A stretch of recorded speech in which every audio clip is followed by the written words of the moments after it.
Hello বন্ধুরা, আমি মৈনাক চলে এলাম নতুন একটা ভিডিওতে। তো কোণে দেখা আলো নিয়ে বিগত কিছুদিনে তোমাদেরকে একটু খারাপ খবরই দিয়েছি। আজকের এই ভিডিওতে তোমরা যারা কোণে দেখা আলো জি বাংলাতে যারা দেখো, যারা এই ধারাবাহিকের অডিয়েন্স, তাদের জন্য একটা বিরাট বড় সুখবর রয়েছে।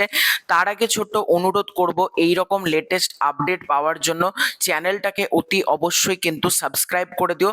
তোমাদের যদি ভিডিওটা ভালো লাগে, ভিডিওতে একটা লাইক করো এবং ভিডিওটা সম্পূর্ণ দেখার পর তোমাদের মতামত কিন্তু অবশ্যই জানিও। বিগত কিছুদিন আমি কোণে দেখা আলো নিয়ে অনেক আপডেট দিয়েছি, মানে মুখ পরিবর্তন হতে চলেছে, কে ধারাবাহিক ছেড়ে দিচ্ছে, এই রকম আপডেট আমি শুধুমাত্র দিয়েছি। কিন্তু আজকের এই ভিডিওতে কথা বলবো একটা দুর্দান্ত আপডেট নিয়ে, যেটা শুনলে তোমরাও প্রচন্ড খুশি হবে। তো গতকাল অনুষ্ঠিত হয়ে গেল টেলি সিনে অ্যাওয়ার্ডস, যেখানে টেলিভিশন জগতের এবং সিনেমা জগতের প্রত্যেকে উপস্থিত থাকেন এবং প্রতি বছরের মতো এবারও কিন্তু বেশ জমকালো আয়োজনে কিন্তু টেলি সিনে অ্যাওয়ার্ড অনুষ্ঠিত হয় এবং আমরা খবরের চ্যানেলের মারফত বেশ কিছু ফুটেজও দেখলাম এবং বেশ বড়ভাবে কিন্তু এই অনুষ্ঠানটা হয়েছে। মানে এটা কিন্তু বিশাল বড় একটা অনুষ্ঠান টেলি সিনে অ্যাওয়ার্ডস, যেখানে মানে বিভিন্ন ক্যাটাগরি থাকে, সেরা পরিচালক, সেরা অভিনেতা, সেরা অভিনেত্রী সহ নানান ক্যাটাগরির কিন্তু এখানে অ্যাওয়ার্ড থাকে।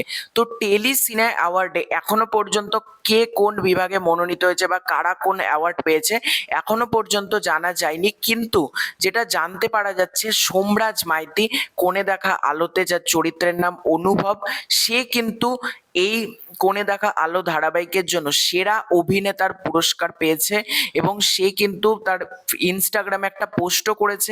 সে একটা বড় ক্যাপশন লিখেছে এবং সেখানে কিন্তু সোমরাজ মাইতি, তোমার যারা যারা রয়েছে মানে এই টিমের সাথে যুক্ত, অর্ক গাঙ্গুলি থেকে শুরু করে তার কো অ্যাক্টর সাইনা চ্যাটার্জি থেকে শুরু করে আরো যারা যারা রয়েছে প্রত্যেককে কিন্তু সে ধন্যবাদ জানিয়েছে, সে দর্শকদেরকে ধন্যবাদ জানিয়েছে এবং কোণে দেখা আলোর যারা অডিয়েন্স রয়েছে তাদের জন্য একটা দারুণ খবর যে লিড অ্যাক্টর কিন্তু এখানে পেয়ে গেল বেস্ট অ্যাক্টরের অ্যাওয়ার্ড।